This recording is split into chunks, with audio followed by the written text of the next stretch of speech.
Сәлем қыздар, өте дәмді ерекше вареники түрін әзірлейміз. Ең алдымен картопымызды суға пісіріп аламыз. Тұз сеуіп, пісіп болғаннан кейін қара бұрыш және сүтімізді құйып, жақсылап езіп пюре дайындаймыз.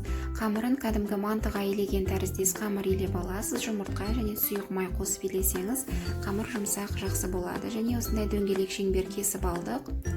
1,5 шай қасықтан пюремізді сала отырып, вареникімізді түйеміз.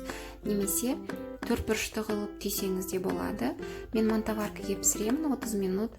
Енді бетіне подливасын дайындаймыз. Қызған майға чесногымызды салып қуырып жібереміз. Артынан етімізді саламыз.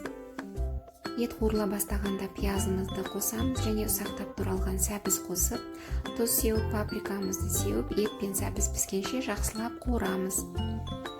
Тағамымыз дайын болды. Рецептімізді осылай жасап көріңіздер. Мантоварканы жуудан ерінбеңіздер. Суға пісіргеннен гөрі буға пісірген өте дәмді.